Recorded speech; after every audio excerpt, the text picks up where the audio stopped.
once knew a nigga whose real name was William. His primary concern was making a million, being the illest hustler that the world ever seen. He used to fuck movie stars and sniff coke in his dreams. A corrupted young mind at the age of 13.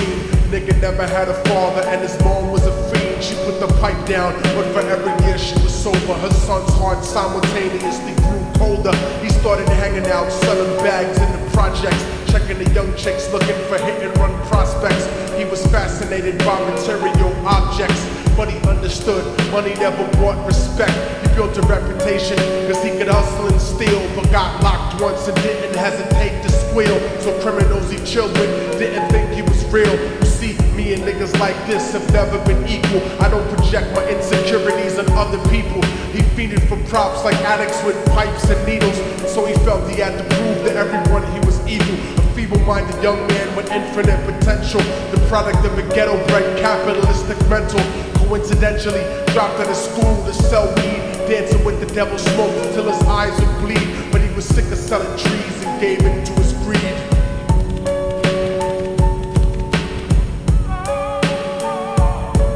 Everyone trying to be trife never faced the consequences. You probably only did a month for minor offenses. Ask a nigga doing life if he had another chance. But then again, there's always the wicked that knew in advance. Dance forever with the devil on a cold cell block. But that's what happens when you rape, murder, and sell rock.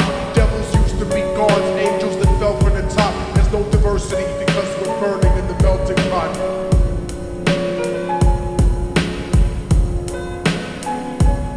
So Billy started robbing niggas, anything he could do to get his respect back in the eyes of his crew. Starting fights over little shit up on the block. Stepped up to selling mothers and brothers to crack rock. Working overtime, making money for the crack spot. Hit the jackpot and wanted to move up to cocaine. Fulfilling the Scarface fantasy stuck in his brain. Tired of the block niggas treating him the same. He wanted to be major like the cutthroats and the thugs. But when he tried to step to him, niggas showed him no love. They told him any motherfucking coward can sell drugs. Any bitch nigga with a gun can bust slugs. Any nigga with a red shirt can front like a blood. Even Puffy smoked the motherfucker up in the club. But only a real thug can stab someone till they die. Standing in front of them, staring straight into their eyes. Billy realized that these men were well guarded, and they wanted to test him before business started. Suggested raping a bitch to prove he was cold-hearted. So now he had a choice between going back to his life or making money with made men. Up in the sight, his dreams about cars and ice made him agree a hardcore nigga is all he ever wanted to be. And so he met them Friday night at 2:45.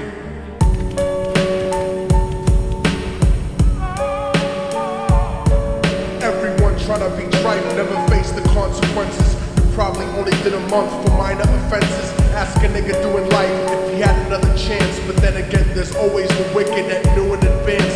Dance forever with the devil on a cold cell block. But that's what happens when you rape, murder, and sell rock. Devils used to be gods, angels that fell from the top. There's no diversity because we're burning in the melting pot.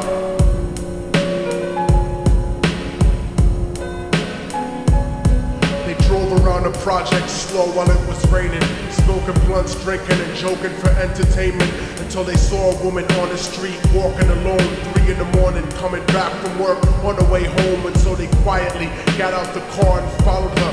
Walking through the projects, the darkness swallowed her. They wrapped her shirt around their head and knocked her onto the floor. This is it, kid, now you got your chance to be raw. So Billy yoked her up and grabbed the chick by the hair, dragged her into a lobby that had nobody there. She struggled hard, but they forced her to go up the stairs. They got to the roof and then held her down on the ground, screaming, "Shut the fuck up and stop moving around." The shirt covered her face, but she screamed and clawed. So Billy stomped on the bitch till he broke in her jaw. Them dirty bastards knew exactly what they were doing. They kicked her until they cracked her ribs and she stopped moving. Blood leaking through the cloth, she cried silently. And then they all proceeded to rape her violently. Billy was made to go first, but each of them took a turn, ripping her up and choking her until her throat burned. A broken jaw mumbled for God, but they weren't concerned. When they were done and she was lying bloody, broken and bruised, one of them niggas pulled out a brand new 22. They told him that she was a witness for what she'd gone through, and if he killed her, he was guaranteed a spot in the crew. He thought about it for a minute, she was practically dead, and so he leaned over and put the gun right to her head.